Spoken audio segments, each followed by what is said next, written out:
2017년 5월 28일 하나님의 말씀을 받겠습니다. 오늘 은혜 받으실 말씀은 요한복음 14장 14절입니다. 너희가 내 이름으로 무엇이든지 내게 구하면 내가 다 이루어 주겠다. 성경적인 기도 다섯 번째 원리는 예수님의 이름으로 구하는 것입니다. 오늘 말씀의 핵심 주제는 구하라입니다. 구하라.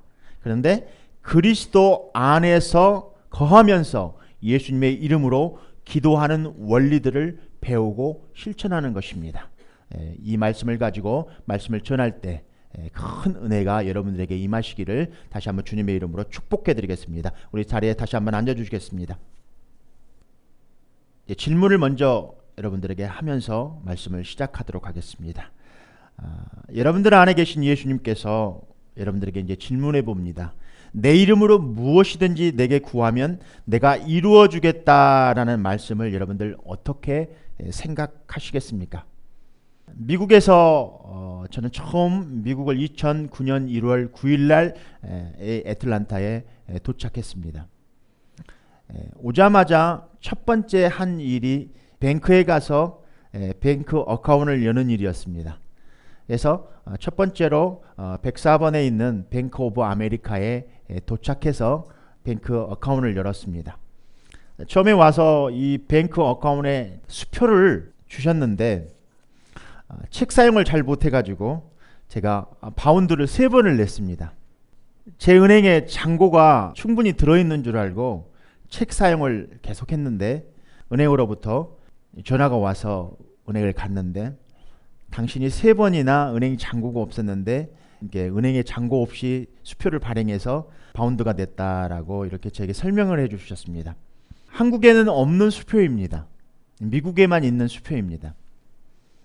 그래서 여러분들에게 이 원리를 가지고 구하는 이 원리, 내 이름으로 무엇이든지 내게 구하면 내가 이루어 주겠다는 말씀을 가지고 이 원리를 가지고 책북을 어떻게 사용하는지에 대해서 오늘 이 책북은 여러분들에게 잘 설명해 줄 겁니다. 애화입니다. 그래서 여러분들 혹시 책북을 아직 사용 안 하신 분도 아마 여기 계실 줄 제가 알아요. 그러나 오랜 동안 여기 미국에 사시면서 이 책에 대해서 잘 아실 거라고 저는 믿습니다. 한번 이거 한번 이렇게 한번 보시겠습니다. 이게 뱅크 오브 아메리카 책북인데 제가 좀 바꿨습니다. 은행명이 있어야 되죠. 어떤 은행이냐 중요하죠. 첫 번째 날짜가 들어 있습니다.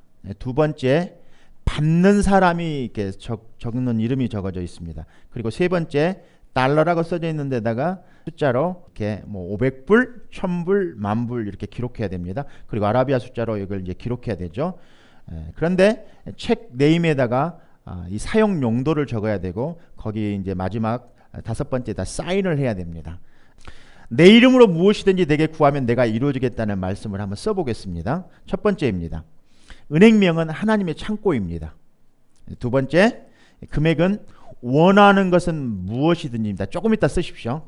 두 번째 샘플을 제가 드릴 겁니다. 첫 번째 샘플입니다. 원하는 것은 무엇이든지 쓸 겁니다.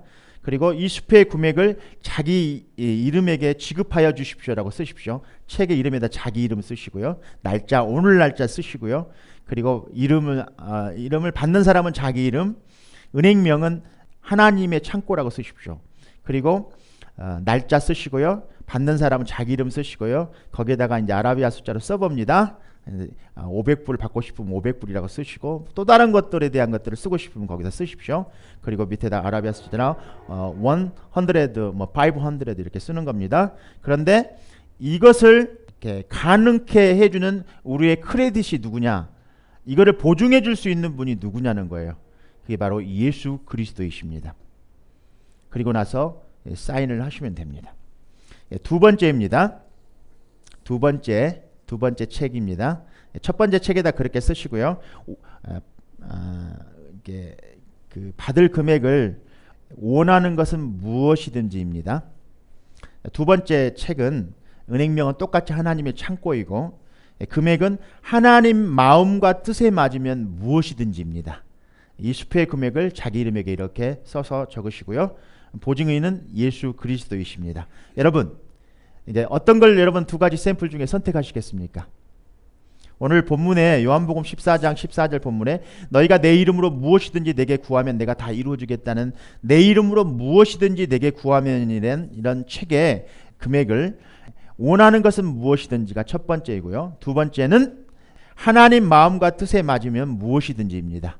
아마 여러분들 마음에 두 번째 책의 금액을 여러분들이 수표를 선택했으리라고 저는 믿습니다. 원하는 것은 무엇이든지라니까 거기다가 뭐 수십억을 써버리는 사람도 있죠. 하나님, 이 땅에 있는 모든 것을 다 주십시오라고 쓰시는 분들도 계시고요. 구체적으로 하나님의 마음과 뜻에 맞으면 무엇이든지 주십시오라고 쓰시는 분들이 계세요. 이제 기도할 때 우리는 하나님의 뜻이 무엇인지 알고 기도해야 됩니다. 무엇이든지 내게 원하면 다 주겠다고 주님께서 그러셨는데 이 말 뜻으로 여러분들이 선택할 때 책에다 주님께 기도할 때 주님께서 무엇이든지 원하는 대로 다 주신다 그랬는데 다 주십시오라고 하시는 분들이 계시는데 어린아이가 수십억을 줘도 사용을 할 수가 없죠. 하나님께서 어련히 우리들의 마음을 잘 아시지 않겠습니까? 하나님께서는 우리 아버지이십니다. 우리를 만드신 분이십니다. 그분께서 우리를 잘 알고 계시기 때문에 우리가 필요한 만큼의 용도와 또 넘치도록 하나님께서 부어주시리라고 저는 믿습니다. 그래서 우리가 항상 기도하면서 하나님께 기도할 때는 성경적인 기도는 하나님의 마음과 뜻에 맞는 원하는 것들을 구해야만 합니다. 첫 번째입니다. 오늘의 말씀의 제목을 예수 이름으로 구하는 것입니다. 우리가 성경적인 기도, 예수님의 이름으로 기도하는 것입니다. 그래서 우리가 예수님의 이름으로 기도하는 것입니다.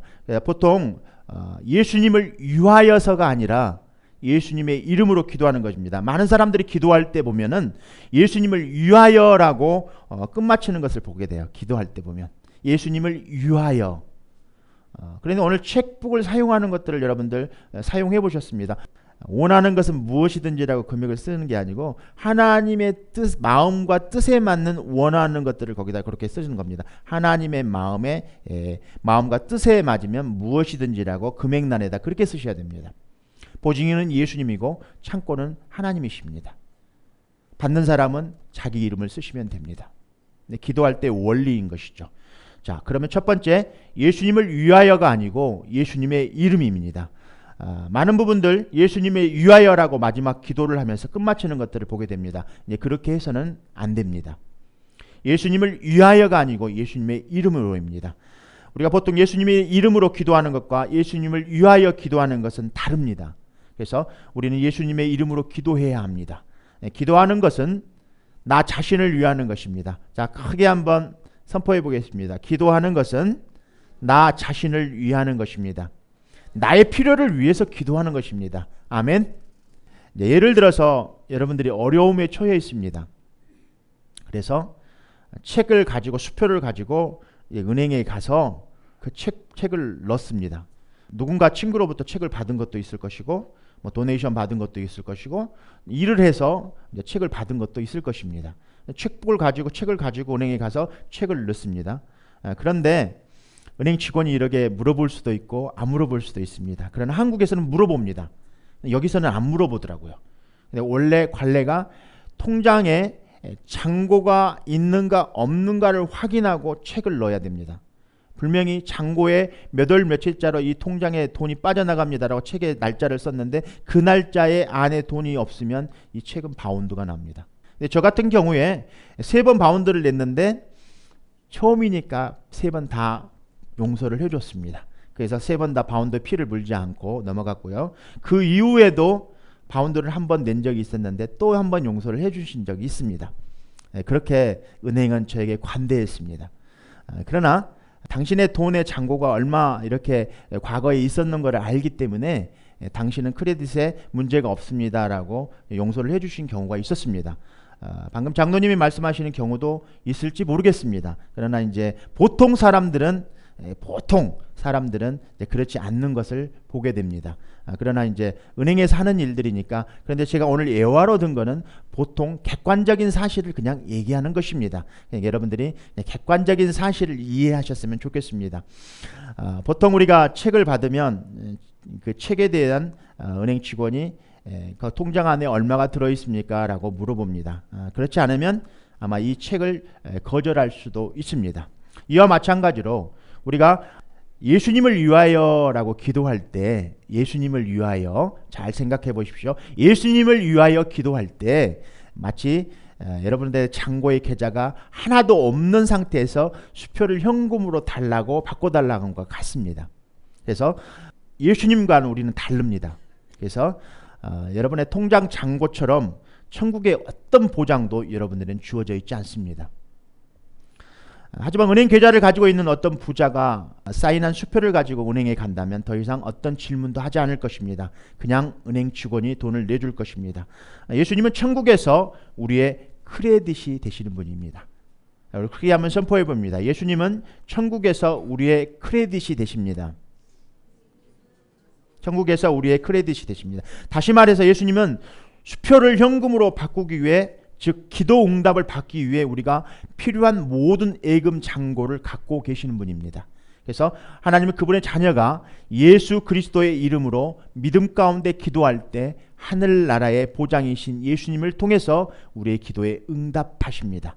예수님의 능력의 이름을 통해서 하나님은 우리의 기도에 응답하십니다.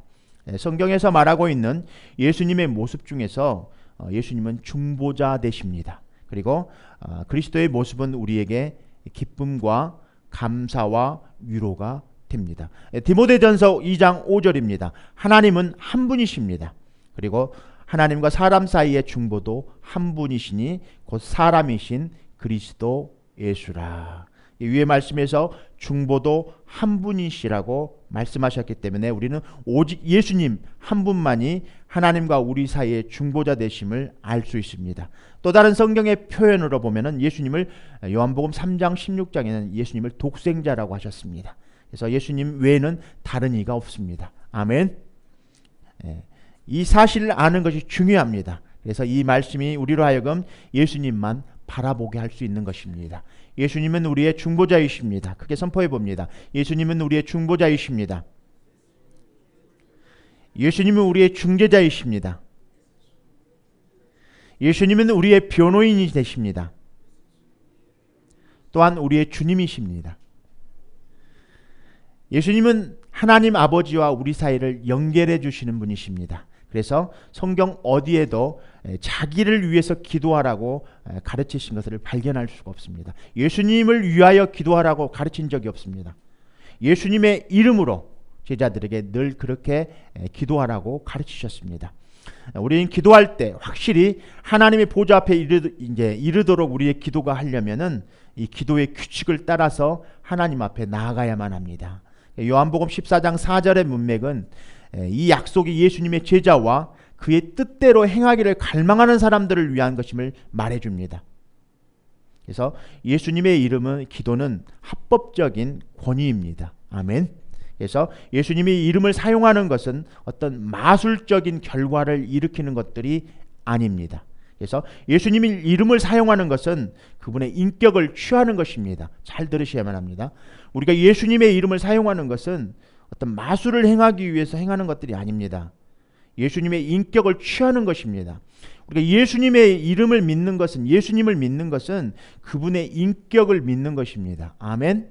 그분의 성품을 믿는 것입니다. 그래서 하나님의 형상에 회복되는 것들이죠. 그래서 하나님의 형상은 그분의 인격입니다. 그분의 성품입니다. 그걸 우리가 믿고 우리가 기도할 때 그 인격을 취하는 것들입니다. 그래서 예수님의 이름으로 구하고자 할 때 먼저 여러분들 스스로에게 이 상황에서 원하는 것이 무엇인가, 지금 문제를 가지고 있는 이 상황 가운데 예수님의 이름으로 기도할 때 여러분들 스스로에게 자문해 봐야 됩니다. 이것이 예수님이 원하는 것인가 내가 원하는 것인가를 확인해 볼 필요가 있지 않는가 싶습니다. 예수님의 이름으로 기도하는 것이고 예수님을 위해서 기도하는 것이 아니라는 사실입니다. 그래서 여러분들 그 기대가 여러분의 기대가 되어야 됩니다. 하나님의 뜻이 무엇인가를 자문해 봐야 돼요. 이것이 내 뜻인가 하나님의 뜻인가 자문해 보셔야 돼요. 그래서 이 뜻이 하나님의 뜻이라면 그 기대가 여러분의 기대가 되게 해야 합니다. 그러니까 우리가 예수님의 이름으로 기도하는 것은 그분의 인격을 취하는 것입니다. 그러니까 그분의 뜻이 이루어지는 기도라면 여러분들 그 기대가 여러분들을 통해서 그 기대가 되어야 한다는 것입니다. 그래서 여러분들 그 이름을 사용할 때는 반드시 그분처럼 행동하는 것입니다. 아멘. 열왕기하 성경을 한번 펴보겠습니다. 열왕기하 5장입니다.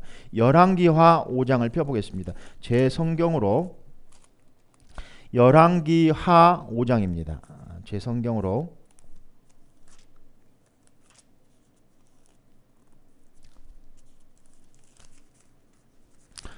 열왕기하 5장을 펴보면은 5장에 나만 장군이란 이름이 나옵니다. 지도를 잠깐 보시겠습니다.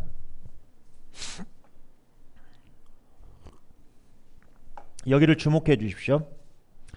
이 나만 장군 열왕기하 5장에 보면은 나만 장군이 나오는데 이 나만 장군은 이 아람 사람입니다. 이 다멕색이라고 써져 있는 이 이스라엘을 중심으로 다마스커스 이 아람 장군이 살고 있는 이 시리아는 여기 위를 시리아라고 그러죠. 시리아는 지금 이스라엘 국경이죠. 이 시리아와의 국경지대입니다.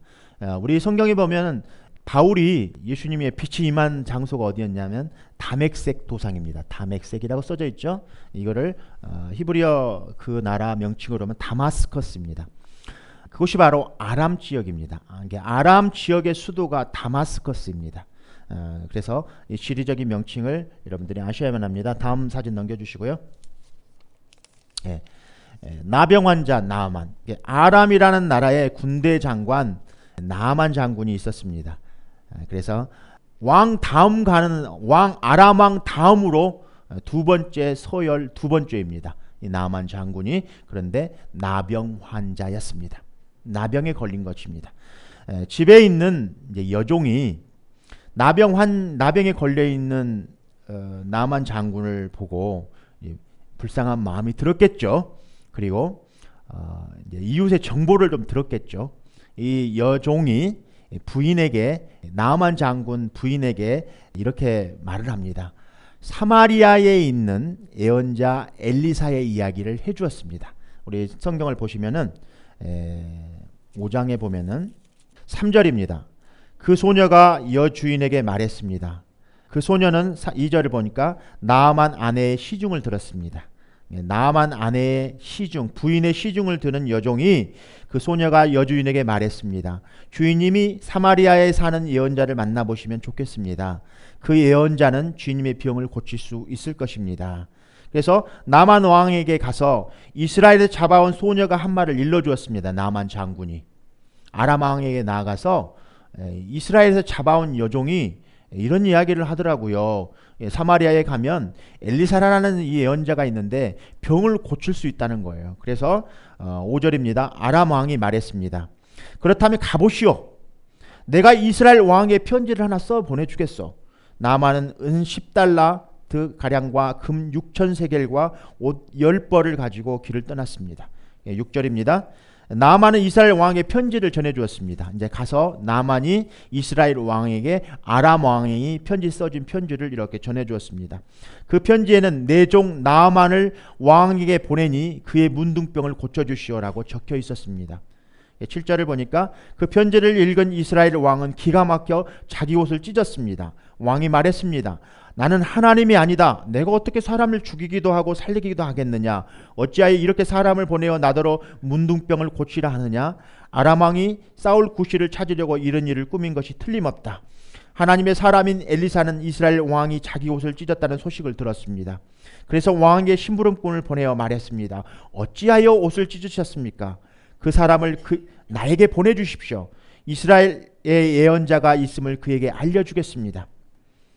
그래서 8절이 이제 9절입니다. 그래서 나아만은 말과 전차를 몰아 엘리사의 집으로 가서 문 밖에 섰습니다. 이 상황부터 잘 보십시오. 나만 장군이 이제 엘리사의 집 문 앞에 도착했습니다. 그런데 엘리사가 나아만에게 심부름하는 사람을 보내요. 여기서부터 잘 보십시오. 10절에 엘리사가 나아만에게 심부름하는 사람을 보내어 말했습니다. 요단강으로 가서 7번 씻으십시오. 그러면 당신의 피부가 고침을 받아 깨끗해질 것이요. 특이한 장면이 나옵니다. 보통 사람 같으면 예언자입니다. 하나님의 기름 부으심을 받은 자입니다. 어서 오세요. 문 안으로 들어오라고 했을 것입니다. 그리고 반갑게 맞이했을 것입니다. 그런데 특이한 것은 문 밖에다가 놔두고요. 문전박대를 했습니다. 완전히. 그리고 자기 종을 시켜서 요단강에 가서 7번 물을 씻으시오. 자기 몸을. 그러면 병이 깨끗해질 것이요 라고 말을 전해주었습니다. 자, 그래서 11절에 나아만이 화가 났습니다. 화 나겠습니까? 안 나겠습니까? 여러분들 같으면 화 나겠습니까? 안 나겠습니까? 그 먼 길을 지금 사마리아에 가서 엘리사를 찾아갔는데 이게 문전박대를 하고 괄시를 하는 화가 났습니다. 그래서 나아만이 화가 나서 그곳을 떠나며 말했습니다. 나는 적어도 엘리사가 밖으로 나와 내 앞에서 그의 주 하나님의 이름을 부르며 병든 자리에 손을 얹고 문둥병을 고칠 줄 알았다. 그런데 그렇게 하지 않았다는 거예요. 그래서 화가 나서 이 아람에 있는 나만 장군은 집으로 돌아가려고 했습니다. 그런데 중요한 것은 그 다음 장면이 나옵니다. 13절입니다. 그러자 나아만의 종들이 가까이 와서 말했습니다. 주인님, 만약 저 예언자가 그보다 더 큰 일을 하라고 했더라면 그대로 하지 않았겠습니까? 병이 나을 수만 있다면 더 큰 일도 하라고 그랬으면 나을 것인데 고작 요단강에 가서 물을 7번만 이렇게 하면 병이 낫는다고 하는데 왜 그걸 못합니까? 우리 그렇게 하시죠 라고 이렇게 종들이 나아만 장군에게 이렇게 이야기를 합니다. 그래서 14절 그리하여 나아만은 내려가서 엘리사가 말한 대로 요단강에 몸을 7번 담갔습니다. 그러나 나아만은 살결이 마치 어린아이의 살결처럼 깨끗해졌습니다. 그렇게 해서 나아만의 병이 나았습니다. 아멘. 아멘. 아멘. 그런데 이 이야기를 왜 하냐면 열왕기하 5장에 나와 있는 병이 낫는 이야기에 두 가지 초점이 있습니다. 한 가지는 지금 엘리사가 하나님의 기름 부으심 받은 엘리사가 지금은 멀리서 찾아온 나아만 장군에게 어떻게 하라고 하는 장면들입니다. 자, 여러분들 문전박대하면서 자기 종을 시켜서 요단강에 가서 물을 7번 씻으세요. 그러면 나을 것입니다. 라고 했었을 때 엘리사는 집에서 무엇을 했을까 한번 우리 상상해 볼 수 있지 않겠습니까? 하나님의 기적을 하나님의 이름으로 지금 엘리사는 집에서 기도했을지 않겠습니까? 하나님의 능력이 나타날 수 있도록 요단강에서. 그 요단강 물이 기적을 나타내는 게 아니잖아요. 그 액션에 순종하는 그 나만의 순종을 통해서 하나님께서 그 즉시 역사하는데 이 지금 중간에 엘리사의 기도가 분명히 있었다는 것입니다. 그런데 문제의 두 가지 초점의 문제의 핵심은 두 번째입니다. 엘리사의 기도가 이제 요단강에 가서 몸을 담그고 나아만이 몸을 나았습니다. 그런데 이제 병을 고침을 받았으니까 나아만 장군이 엘리사에게 살해를 하려고 했었습니다. 그런데 그 종 게하시가 이제 그렇게 하니까 엘리사는 거절했습니다. 단호하게 거절했습니다. 그러나 그의 종 게하시가 있었습니다. 몰래 나아만의 뒤쫓아가서 엘리사의 이름을 사용해 나아만으로부터 은 2달란트 옷 2벌을 사취하였습니다. 성경에 보면 이름을 도용하는 경우가 심각하게 보입니다. 게하시는 엘리사의 성품에 맞지 않는 일에 그의 이름을 사용하였습니다. 그의 속임수로 이제 그 나아만 장군의 부하 게하시가 문둥이병에 걸리게 됩니다. 예수님의 이름을 잘못 사용하거나 또 오늘 예수님의 이름을 사용하는 이 게하시, 예수님의 이름을 사용하는 엘리사 어떻게 지금 하셨습니까? 예수님의 인격을 그대로 이렇게 하면서 기적을 행하는 것들을 보게 됩니다. 그러면서 게하시가 예수님의 이름을 잘못 사용해서 문둥이병에 걸리게 됩니다. 두 번째 사례입니다. 하나님의 이름을 경솔히 사용하는 두 번째 사례가 사도행전 19장입니다. 우리 사도행전 말씀으로 한번 펴보겠습니다. 사도행전 19장입니다. 제 성경으로는 220쪽입니다. 신약성경 220쪽입니다. 사도행전 19장입니다. 사도행전 19장 13절부터 18절까지 말씀을 보면은 여기에 에베소에서 사역을 하고 있는 바울의 이야기가 나옵니다.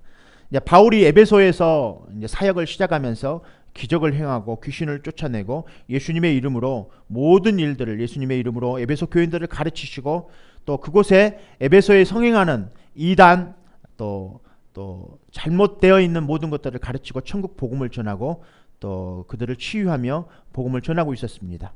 그런데 이것을 본 그 한 제사장이 있었습니다. 스게아라는 제사장이 있었는데 7 아들과 예수님의 인격과 어긋나게 예수님의 이름을 사용하는 것들을 보게 됩니다.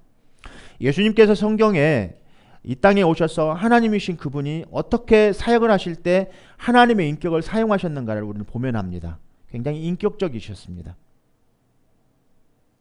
그러나 예수님의 제자들도 마찬가지로 이 땅에서 예수님의 그 인격을 가지고 그 일들을 행해야만 했는데 오늘 한 제사장 스게야와 그의 7 아들이 바울이 하고 있는 그 사역을 본따서 이제 사역을 하게 됩니다. 그러나 15절을 말씀을 보겠습니다. 15절입니다. 그런데 14절부터 읽어드릴게요. 유대인 제사장 스게야와 사람 7 아들들이 바로 이런 일을 하였습니다. 13절부터 11절부터 좀 읽어드리고자 합니다. 하나님께서 바울의 손을 빌려 놀라운 기적들을 일으키셨습니다. 심지어 사람들이 바울이 몸에 지니던 손수건이나 앞치마를 병든 사람 위에 얹기만 해도 병이 낫고 귀신이 쫓겨나갔습니다. 그러나 사방으로 돌아다니면서 귀신을 쫓아내는 유대인 중에서 주 예수님의 이름을 이용하여 귀신을 쫓아내려는 사람들이 있었습니다. 그들은 바울이 전파하는 그 예수님의 이름으로 명령한다. 그 사람에게 나오너라고 말하곤 했습니다. 유대인 대제사장 스게와라는 사람이 7 아들들이 바로 이런 일을 하였습니다. 그런데 악한 귀신이 그들에게 말했습니다. 내가 예수님도 알고 바울도 알지만 너희는 누구냐라고 물어봅니다. 그러더니 귀신 들린 사람이 그들에게 달려들었습니다. 귀신 들린 사람은 스게와의 아들들보다 힘이 세어서 그들을 데리고 옷을 찢었습니다. 그래서 그들은 발가벗긴 채 그 집에서 도망쳤습니다. 이 일이 에베소에 사는 모든 유대인과 그리스도인들에게 알려지자 그들은 두려움에 사로잡혔으며 주 예수님의 이름을 찬양했습니다. 여러분들 지금 나만 장군 이야기와 그 종 게하시 오늘 지금 에베소에서 바울의 사역 속에 스게야의 7 아들들 이야기가 나옵니다. 이 이야기를 아주 종합적으로 잘 비유해 준 귀신 들린 아이를 고치는 마가복음 9장 14절 29절에 예수님의 사역을 보면서 우리는 그 예화로 그걸 좀 사용하고 싶습니다. 마가복음 말씀을 잠깐 보도록 하겠습니다. 예수님의 이름을 잘못 사용한 이 게하시, 예수님의 이름을 잘못 도용하고 그렇게 행했던 지금 여기 나와 있는 스게와의 7 아들들, 이 이야기를 잘 대변해주는 말씀이 마가복음 9장의 말씀입니다. 성경을 한번 펴보십시오. 마가복음 9장입니다. 마가복음 9장에 보면은 14절부터 29절입니다. 이 말씀은 마태복음 17장에도 나와 있고 누가복음 9장에도 나와 있는 말씀입니다.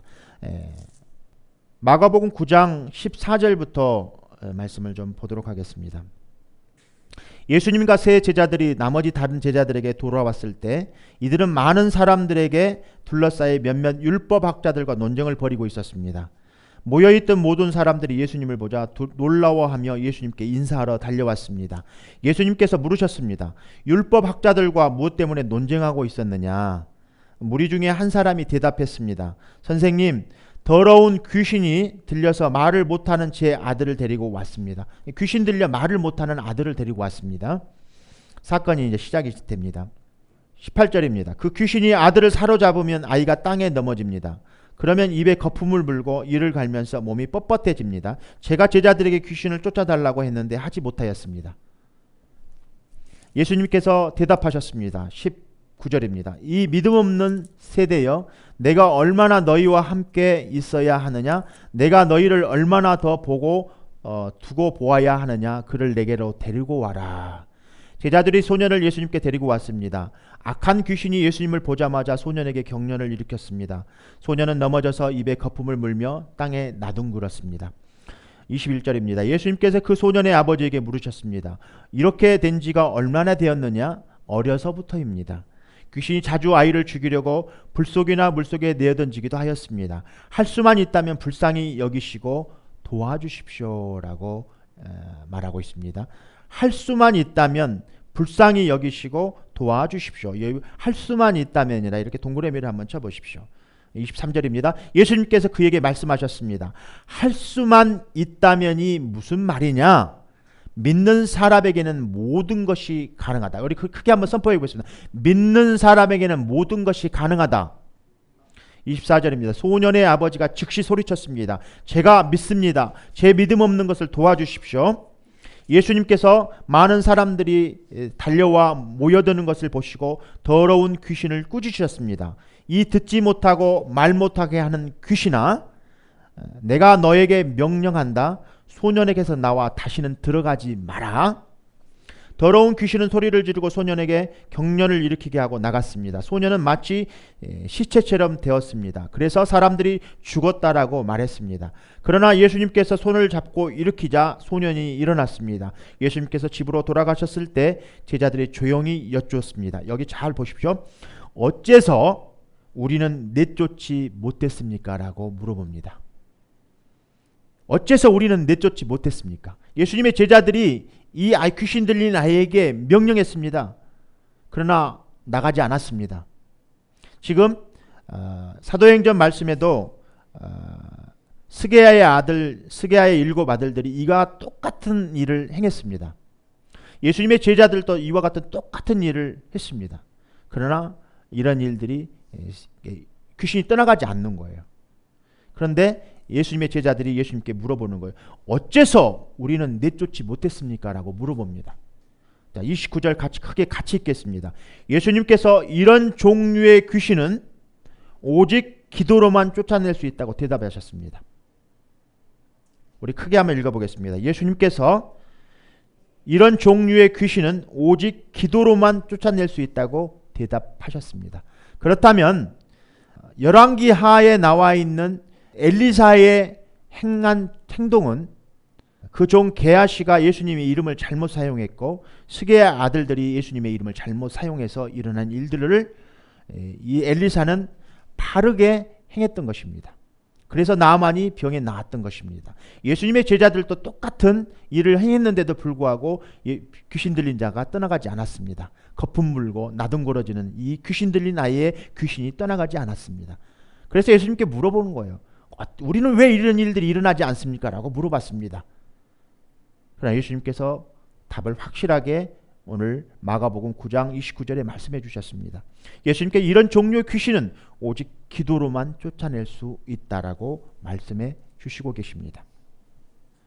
여러분들, 오늘 많은 제자들이 저를 주목해 주십시오. 오늘날 많은 제자들이 귀신을 쫓아내지 못한 데에는 두 가지가 있는 것 같아요. 하나는 귀신을 쫓아내는데 흉내만 내는 거예요. 흉내. 대부분 지금 많은 교회에서 행해지고 있는 것들은 귀신을 쫓아내는데 예수님의 이름으로 하긴 해요. 그러나 흉내를 내는 것입니다. 아니면 확신 없는 기도였던가. 두 가지 중에 하나이지 않는가 싶습니다. 예수님의 이름으로 흉내를 내는 것과 확신 없는 기도. 이 두 가지 원인 때문에 귀신이 나가지 않는 것입니다. 저는 예수님이 믿음에 찬 기도라고 하지 않고 단순히 기도 외에는 할 수 없다고 말씀하셨으므로 제자들이 흉내내는 것, 아마 흉내내는데 아마 확률이 더 있지 않는가라고 저는 한번 생각해 봅니다. 만약 엘리사가 나아만 장군이 찾아왔을 때 정말 그가 방으로 들어오십시오. 나만 장군님, 제가 하나님의 이름으로 기도해 드리겠습니다 라고 기도하지 아니하고 문전박대하고, 보지도 않고 문전박대하고 종을 시켜서 요단강에 가서 7번 물을 씻겨라 라고 말했을 때 그 즉시 엘리사는 주님께 기도하지 않았나 싶습니다. 오늘 우리들도 동일하게 우리들 사역 가운데 또 우리 자신의 악한 영들이 우리 안에 들어와 있고 병든 것들을 치유할 때 우리는 오직 기도밖에 없음을 우리는 오늘 말씀을 통해서 알 수 있습니다. 예수님을 찬양하십시오. 예수님의 그 이름을 높여주십시오. 그러니까 예수님의 이름을 우리가 사용할 때 우리는 비인격적인 것으로 예수님의 이름을 도용해서는 안 됩니다. 그리고 예수님께서 이 땅에 오셔서 비인격적으로 사역을 하지 않으셨다는 거예요. 인격적으로 사역을 하셨다는 거예요. 이름을 사용할 때는 우리는 주님의 이름을 인격적으로 우리를 통해서 동일하게 나타내야만 합니다. 그 이름을 사용할 때 그 이름을 대신해서 그분처럼 행동하는 것입니다. 대부분의 우리가 믿음 없는 기도들, 믿음을 통해서 우리 기도한다고 많이 그러죠. 그래서 우리는 믿음을 통해서 기도하는 것은 그 이름을 통해서 기도하는 것입니다. 믿는 자들이 기도하는 것은 그 이름으로 기도하는 것입니다. 우리가 믿음으로 기도하는 게 아니고요. 믿는 자들이 기도하는 것은 믿음 없는 자들이 믿음으로 기도하는 것이지, 믿는 자들은요 예수님의 이름으로 그냥 선포하는 거예요. 예수님도 이 땅에 오셔서 그렇게 하셨습니다. 대적하지 아니하고 그냥 떠나가라 그냥 명령하셨어요. 그냥 떠나가라 라고 명령하셨습니다. 오늘 우리들에게도 동일한 그런 믿음이 여러분들 안에 있기를 다시 한번 주님의 이름으로 축복드립니다. 예수님의 이름입니다. 예수님의 이름. 우리는 다 믿는 사람들이에요. 여기 믿는 사람들이 와 있지 않습니까? 우리는 예수님의 이름으로 선포하면 됩니다. 믿음으로 선포하는 게 아니고 예수님의 이름으로 선포하는 겁니다. 우리 다 믿는 자들이에요. 믿는 자들은 예수님의 이름으로 선포할 때, 오늘 게하시가 7 아들들이 흉내되었을 때 어떻게 되었다고요? 귀신 들린 사람한테 옷 다 찢기고 두드러 맞고 도망가야만 했던 상황들, 또 예수님의 제자들이 사역을 할 때 그런 일이 일어나지 않았다는 것입니다. 두 번째입니다. 두 번째 기도의 원리는 그리스도 안에 거하는 것입니다. 예수님의 첫 번째는 예수님의 이름으로 위하여 기도하는 게 아니고 예수님의 이름으로 기도하는 것입니다. 예수님의 이름으로 기도할 때는 인격적으로 기도해야만 합니다. 두 번째는 성경적인 기도의 원리는 그리스도 안에 거하는 것입니다. 요한복음 15장 7절에 너희가 내 안에 거하고 내 말이 너희 안에 거하면 무엇이든지 원하는 대로 구하라. 그리하면 이루리라고 말씀하셨습니다. 거한다는 것은 남아있는 것입니다. 또 계속적으로 남아있는 것입니다. 예수님 안에 거한다는 말은 남아있는 걸 말하는 것입니다. 또 지속성을 말하고 있는 겁니다. 반대하지 않는 것을 말하고 있는 겁니다. 자, 크게 한번 우리 선포해 봅니다. 거한다는 것은 남아있는 것이다. 계속적으로 남는 것이다. 지속적으로 남아있는 것이다. 반대 없이 받아들이는 것이다. 여러분들 마음을 한번 점검해 보십시오. 여러분들이 예수님을 믿음 안에 들어오셔서 예수님의 이름으로 기도하는데 예수님 안에 거하고 있는 삶을 살고 있는 말이 무슨 뜻인가? 계속적으로 남아있는 것을 말합니다.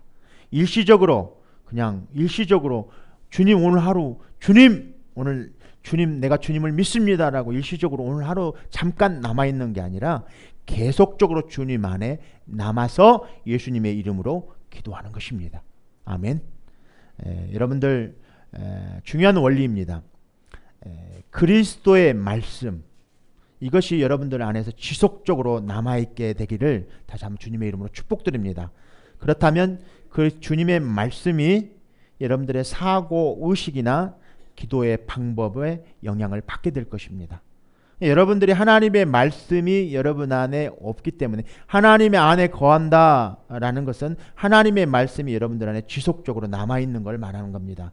그렇다면 하나님의 말씀대로 여러분들의 사고 체계나 기도의 방법이 여러분들에게 영향을 미칠 것입니다. 그런데 하나님의 말씀이 여러분들 안에 사고 체계로 남아있지 않으면 여러분들의 사고 체계가 다른 쪽에 영향을 맺게 되는 것입니다. 여러분들 두 가지 사례입니다. 첫 번째 책북 사용하는 것을 제가 가르쳐 드렸습니다. 여러분들 선택하셨죠? 예배 끝나면 저에게 제출해 주십시오. 원하는 것은 무엇이든지라고 쓰셨습니까? 하나님의 마음과 뜻에 맞는 원하는 것이라고 쓰셨습니까? 두 번째라고 쓰셨을 것입니다. 자, 그러면 진짜 주님의 인격으로 우리가 주님의 인격, 주님의 말씀이 우리 안에 들어와 있다는 것은 성경 어디 구절을 다 보아도 하나님의 말씀이 더 많이 들어있습니까? 아니면 사단의 말씀이 많이 들어있습니까? 쉽게 얘기하면 사랑과 미움이 있습니다. 미움의 이야기를 많이 하는 것보다 사랑의 이야기를 많이 하는 것이 하나님을 드러내는데 유익합니까? 유익하지 않습니까? 네. 자, 자기를 피하랍니다. 나의 장점 좋은 이야기를 많이 하는 것이 좋습니까? 아니면 나쁜 이야기를 많이 해주는 게 좋습니까? 이건 뭐 상식적인 얘기니까. 그렇다면 여러분들, 예수 믿는 사람들이 예수님을 진정으로 사랑한 가운데 있다면 예수님의 말씀을 많이 해야 되는 게 옳겠습니까? 아니면 마귀의 말을 많이 해야 되는 게 옳겠습니까? 네. 당연한 이치입니다.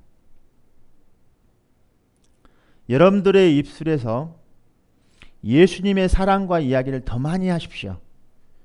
그럼 마귀의 이야기는 아무런 의미가 없어집니다. 그러나 예수님의 사랑과 예수님의 기쁨과 하나님 나라의 이야기보다 마귀 이야기를 더 많이 하게 되면 여러분들은 마귀의 영향을 더 많이 받게 될 것이고 듣는 사람도 그것의 영향을 받게 될 것입니다. 그래서 여러분들 예수님의 인격적으로 이 땅에서 살아가는 일은 예수님을 믿는다는 것은 예수님의 영이 우리 안에 거한다는 것은 지속적으로 주님의 인격을 드러내는 것입니다. 그분처럼 드러내는 것입니다. 그래서 혹시라도 한 주간 동안 예수님의 좋은 말들만 많이 하셨습니까, 여러분들? 그러면 앞으로도 한 주간 동안 지속적으로 예수님의 좋은 말씀들만 많이 하시기를 다시 한번 주님의 이름으로 축복합니다. 하나님의 말씀 안에 있는 사람이 참 제자라고 말씀했습니다. 참 제자는 주님의 인격적인 것으로 삶을 살아갑니다. 만약 여러분들 안에 주님의 인격보다는 더 악한 것들이 더 많이 있다면 여러분들은 좀 점검해 보셔야만 되지 않을까 싶습니다. 예수님의 사랑을 전하고 말하기는 수도 없이 이 땅에 살아가면서 예수님의 제자들이 예수님의 사랑을 말하고 살아가는 일은 밤을 새도 끝이 없습니다. 그러나 마귀의 이야기들을 많이 하는 것은 밤을 새면 분명히 마귀의 지배를 받게 될 것입니다. 무서워서 두렵게 됩니다. 하나님을 두려워해야 되는데 마귀를 더 두렵게 할 것이고 하나님을 더 사랑에 많이 들으면 하나님을 더 사랑을 많이 하게 될 것인데 마귀의 그 영향을 이 말을 많이 듣게 되면 마귀의 영향 속 안에 더 듣게 되는 것입니다. 혹시라도 여러분들의 삶 가운데 교제 가운데 혹시라도 주님의 말씀을 더 많이 하시는 여러분들 하나님의 제자들이 되시기를 다시 한번 주님의 이름으로 축복드립니다. 여러분들 여러분들이 하나님 안에 거한다는 것은 주님과의 교제의 아주 중요한 역할입니다. 우리가 주님과 교제하고 있다는 사실을 정기적으로 말해주고 있는 거예요. 하나님 안에 거한다는 것은. 제가 매일 아침에 묵상 말씀을 보내드립니다. 한국으로도 또 다른 나라로 묵상 말씀을 보내드립니다. 그러나 다른 나라는 시차가 다르기 때문에 밤에 보내줘야 그들은 낮입니다. 우리가 밤이 되었을 때 그들은 이미 이제 그날이 하루가 끝난 거죠. 그래서 한국에 제가 메시지를 보내줄 때는 바로 전날 보내줘야 되기 때문에 항상 하나님의 말씀을 묵상을 저는 밤에 합니다. 그래서 그거를 한국에 보내줘야 되고 또 다음날 아침에 또 성도들에게 보내줘야만 합니다. 여러분들 주님과 교제하고 있다는 것은 주님과 동행하고 있다는 사실을 드러내고 있는 것입니다. 다시 말해서 주님 안에서 거한다는 것은 중단될 수 없는 것입니다. 여러분들 혹시라도 하나님과 교제하는 시간들을 잠시 잊어버리고 시간들을 많이 놓치셨다면 꼭 아침에 일어나시면 말씀을 꼭 보시든가 밤에 보시든가 아침에 보시든가 꼭 말씀을 보십시오. 그리고 그것조차도 어려우시면 제가 카톡으로 날려드린 메시지들을 보고 같이 묵상하시면 참 좋을 것 같습니다. 하루에 한 말씀의 묵상을 하루를 지속하는 삶 속에서 그 말씀을 가지고 하루를 살아간다면 1년 동안 이 365일, 제가 주일말로만 빼고 제가 다 보내드리죠. 월요일부터 토요일까지 그 말씀들을 1년 동안 묵상하시면 365일에 몇 개를 빼면 되겠습니까? 한 달에 4번씩 빼면은 48번을 뺀 나머지 360일 정도의 말씀을 받게 됩니다. 아니면 360개의 말씀을 받게 되는 것입니다. 그 말씀만 가지고 1년을 살아가시면 여러분들 꼭 승리하게 되실 것입니다. 여러분들 주님 안에 거한다는 것은 지속적으로 주님과 교제하는 것입니다. 여러분들 주님과 교제할 때 여러분들 영적인 심장이 뛰지 않습니까? 주님과 교제할 때 여러분들 영적인 호흡을 하고 있는 것입니다. 근데 주님과 거하지 아니하면 여러분들 심장은 그냥 멎어 있는 세상 사람들과 다를 바 없는 그런 심장을 갖게 되는 겁니다. 퉁해갖고 찔러도 반응을 하지 않는 심장, 너무 단단해져 가지고 불쌍한 사람들을 봐도 국률함이 없고 하나님을 봐도 별로 그렇게 냉랭한 그런 심장을 갖게 될 겁니다. 그 심장은 살아있어도 죽은 심장입니다. 여러분들 꼭 하나님의 심장을 가지시기를 다시 한번 주님의 이름으로 축복해 드립니다. 그래야 진짜 주님의 참 제자입니다. 일시적인 순종들 그것도 하나님의 자녀이지만 여러분들 주님 안에 거한다는 것은 영구적으로 주님과 계속 거하고 있다는, 교제하고 있다는 증거입니다. 여러분들 삶 속에 그것들이 빨리 회복되기를 바라요.